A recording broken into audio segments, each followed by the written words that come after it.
So I'm like Trevor, I'm the third year of PhD at the moment with David Sear and Steve Darby, and the project's funded by the Environment Agency, who I'm presenting to on Monday. So it's all about presentations at the moment. So I'm going to try and give you just a small amount of context, but what I'm going to do today is I thought that there's just no real way to kind of cram a PhD into 15 minutes in the third year. And Trev's done it very well today. I just thought there's no way I can do it. So what I'm actually going to do today is I'm going to get serious. Anyway, so what I'm going to do is just present a small data study, kind of like a sort of a kind of conventional conference presentation, if you like. But I'm going to give you a bit of kind of context as why I'm doing what I'm doing. So it's all about large wood. It's called different things. Some people call it large woody debris, some sort of coarse woody debris. There's lots of arguments in the literature about hurting the wood's feelings by calling it debris. But it's a piece of wood that's over 1 metre long and over 10 centimetres in diameter. I have a handy prop here to help visualise. This poster tube is almost exactly the minimum size of large woody debris. So that's basically what we're talking about. A piece of wood like this poster tube and bigger.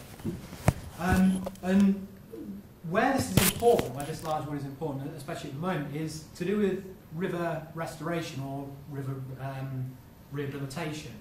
And this has kind of become a bit more prevalent, a bit more kind of popular in the last sort of 10, 20 years or so. And certainly in Europe, it's policy driven. We've got a thing called the EU Water Framework Directive, which is mandating that member countries have to have good ecological status in their rivers.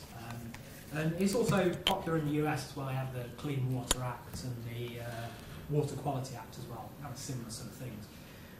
And ways people go about river restoration that involve large wood is one way they can do it is just to dump a artificial log jam in the river. We shouldn't say dump. It doesn't sound very scientific. Anyway, so put in a log jam, a little bit like this one in the photo. Other ways that large wood changes in relation to the river are planting of riparian buffer strips, and these are just strips of forest that run alongside the river, and they're intended to sort of attenuate runoff from hill slopes, so it's kind of trap fine sediment to prevent nutrients getting in the stream.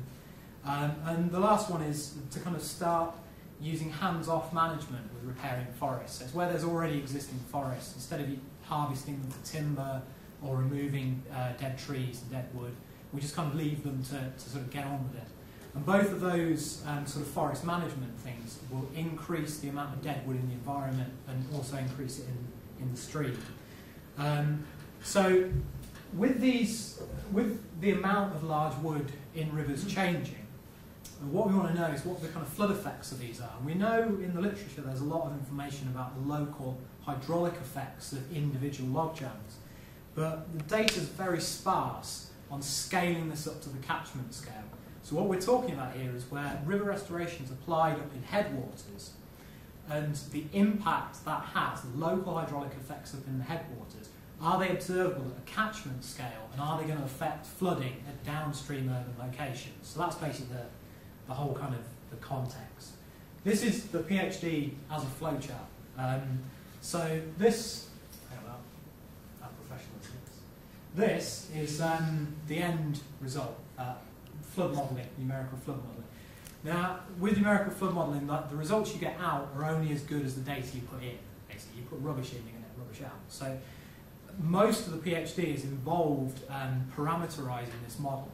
So the red boxes here are field studies, and then we've got another blue box up here, it's a bit more modelling. So the PhD is kind of basically broken down into some hydraulic resistance studies, so measuring exactly how much resistance to flow individual jams have, different types of jams.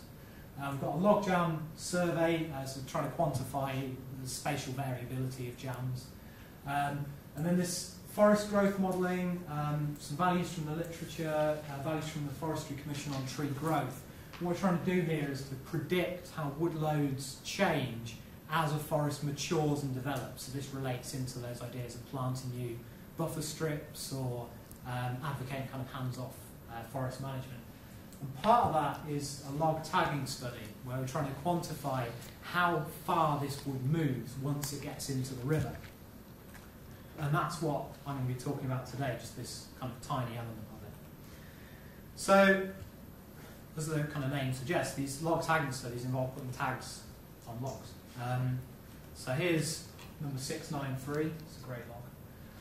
And these sorts of studies, they're not, I wouldn't say they're particularly novel. You know, the methodology has been around for a long time. But they're kind of, they're a little bit tricky to do in that they involve committing for quite a long time period because you have to keep going back over various flood seasons. And so they're actually, although they're not very novel, they're actually quite rare in the literature. And there's a quote here from a paper from 2010 where these authors are kind of calling for more of these data sets, you know, to kind of help understand what's going on with large wood mobility. So this is the kind of study I've been doing. So just a bit about the methods. We've got 5 reaches in the Highland Water, which is in the New Forest in Hampshire. And we selected these, they're 150 metres long, selected them to kind of represent different sort of geomorphology. So you've got one headwater stream, one restored stream, one that's kind of semi-natural, and then a couple of channelized sections. And they vary between about sort of 3 metres wide and about 5 metres wide. And you can see here, this is my wife for scale. And this, in actual fact, I measured this earlier. This blackboard is about the smallest stream. It's a little bit too deep, but it's 3 metres wide. So if you imagine, we're talking about mobility, we've got this in here. So you'd imagine, because this is a lot smaller than the river, we'd be seeing a lot of mobility in these, even in these smaller streams. So the methodology is that we've tagged every single piece of wood within approximately the 1 in 100 year flood envelope. So we're talking about kind of moderate to high floods. So it's not just pieces of wood in the river, it's also pieces of wood up on the floodplain. And that was, across 5 reaches, 163 logs. What we did is we survey the location in with a total station and then just keep going back, doing repeat surveys and seeing where the locations are, have they moved. I also captured 37 different metrics on each log, things like how big they are, how decayed they are, how complex their branching is, things like this.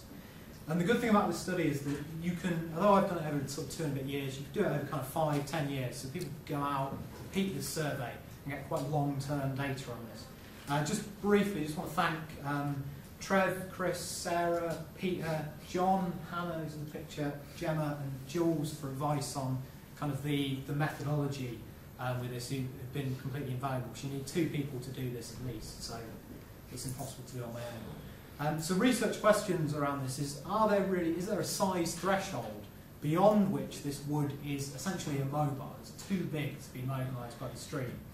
And kind of related to that is, if we assume there is, below this size, what's kind of controlling mobility? Are there other factors we can kind of pinpoint that's saying the wood is, it's possible for it to be mobilised, but it isn't being mobilised because of some other factors? So, results.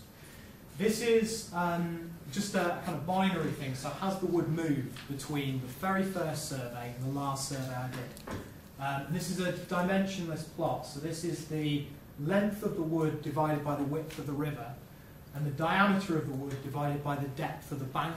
So because this is dimensionless, it means all of my 5 reaches, I can compare them, because it's basically just ratios. So you can compare the different reaches.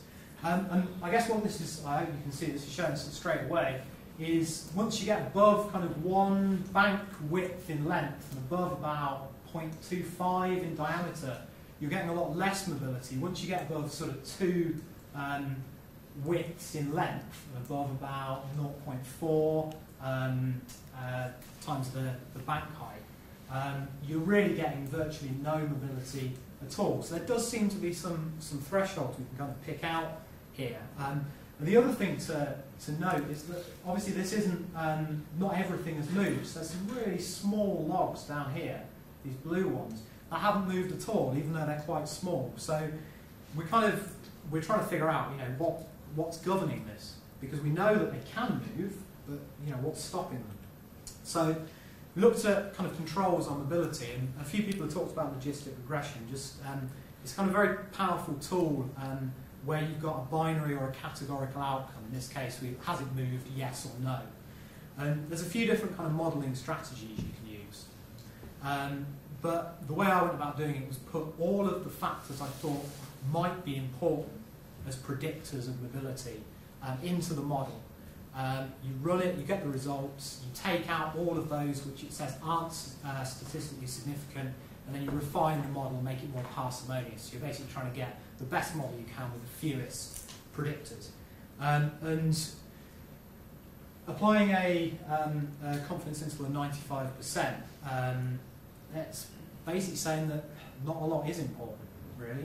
It's really only size, and a metric will be the absence or presence of racked small wood, which is like little bits of leaves and twigs and things kind of racked up against the piece of large wood we're measuring. So really size seems to be the only important thing, which is, first glance seems a bit disappointing, but in a way there's lots of things in the literature that are kind of predicting that different things might be important. So what we can kind of add to what's already out there in the literature is a kind of indication that there's some things which are thought to be important, but our data isn't supporting it. Things like the context of a piece of wood, so how much of the wood is in the channel, what its location is relative to the stream. We're not finding any relationship. What the sort of type of wood, so what species it is, whether it's alive, how decayed it is, again, no relationship to mobility. And lastly, probably most surprisingly, the presence of a root bore on the end of the piece of wood and how complex its branching is, so how many branches it's got coming off it. These also have no measurable, discernible impact on the likelihood of mobility, and that's quite surprising. So I think this is something we can kind of add to what's already out there in the literature. And just the kind of last thing is, once these logs have started to move, how far do they go? And what we found, again, this is quite surprising, we found mobility between 20 centimetres, so not much, up to 2.25 kilometres. Now, in the context of what's in the literature, that's massive, that's huge mobility. David Sear and Kath Millington did some work using small wooden dowels as kind of fine wood, and the maximum mobility they found, I think, is about 1.2 kilometres for these tiny twigs. So we're finding over 2 kilometres of movement for a piece of wood that's over 1 metre long. It's about 25 centimetres in diameter. So what we're showing is this wood moves quite a long way. I should say we've got a mean there of 200 metres, but you know, I mean, you can see the distribution here. Most of the wood's moving quite a small distance, like less than 50 metres. So that means maybe a little bit misleading. This is a horrendous graph, so I'll maybe skirt over that. So the very last thing is, once they've started moving, what stops them moving, basically. Really, I don't have enough data at the moment to be able to do any kind of quantitative analysis on this. So in kind of sort of the style of kind of human geography, I've got some kind of qualitative observations, basically. And what I've noticed from the ones I've measured is that the smaller logs, they seem to be abandoned by retreating floodwaters. They seem to be rafted up onto floodplains or abandoned on kind of shallower parts of the river and riffles. Whereas the larger logs, they seem to be trapped in other log jams. And so that's kind of quite interesting. So it's sort of indicating that maybe log jams are important locations for trapping. So just on to the conclusions. So wood is fairly mobile in these headwater streams, maybe more than we thought. Size of the wood seems to be the primary factor influencing mobility.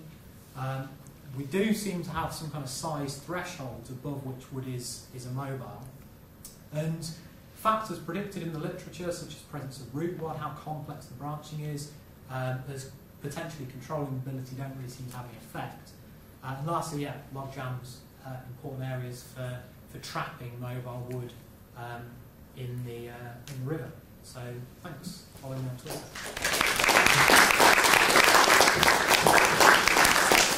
Again, thanks, Simon, for keeping so well to time. There's plenty of time for questions.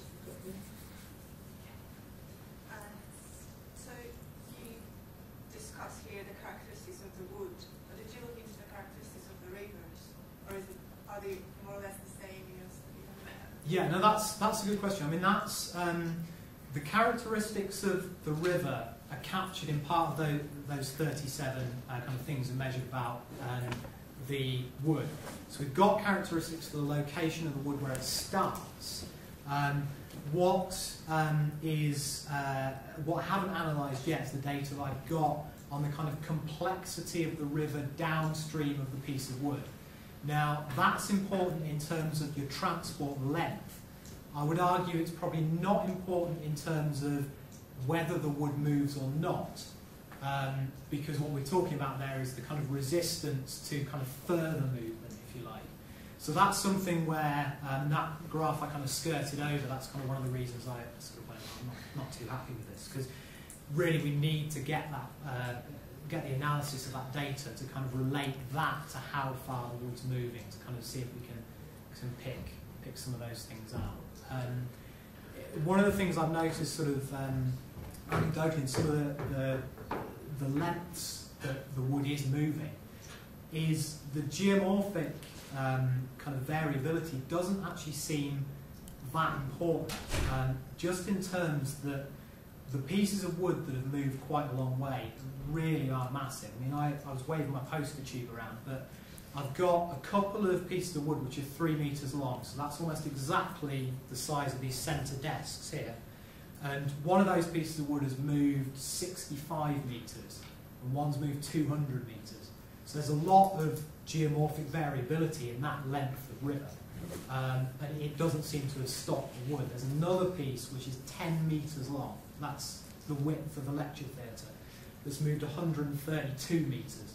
So I think the geomorphic variability, it's something that I think we need to look at, because again, in the literature it's predicted as being important control, and it may be that maybe it's not as important as people thought. It's not maybe kind of like if you're trying to move into a second floor flat, you're trying to get the sofa up the stairs. I think that's the kind of logic, is that the wood is just too complex to move around. But it may well be that the wood is being moved when the flows are above bank fall. So it might be that actually the constrictions in the channel are kind of overridden by the fact that it's sort of travelling above the height of the river, possibly. I'll ask you. No, I won't ask you. Go on. You had one piece of wood that seemed to move over 2 kilometres. Yeah.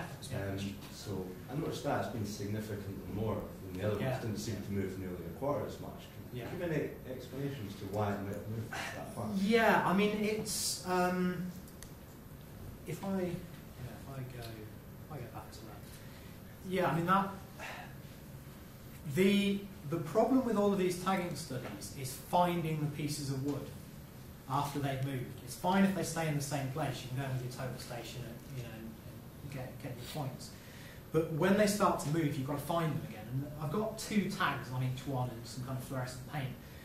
But we weren't expecting these pieces of wood to move anything like this far. Like I said, David Sears' piece of wood, the maximum piece of wood I think was about 90 centimetres long and about kind of that wide.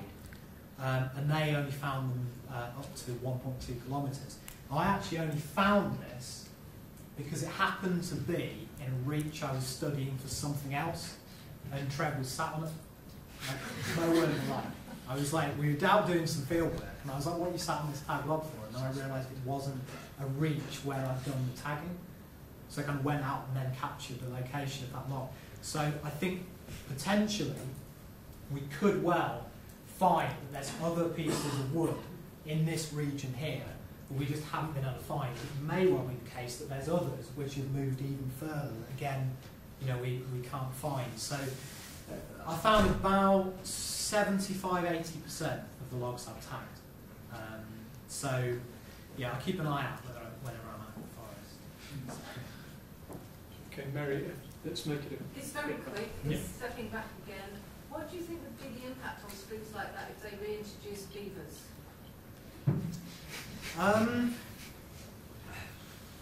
I think that you would, beavers I think make very different log jams to natural log jams. I think they're far more dense and they persist in the same location for a lot longer. Now the sort of paleo data seems to indicate that you can get very big, kind of almost benches upstream of historic dam locations. So you kind of get a sort of step system down the channel. So it would be massive. the impact, I think. We'd see a lot more geomorphic variation, and potentially we might see slower or less movement. Okay, I think we need to stop it there, but thanks very much.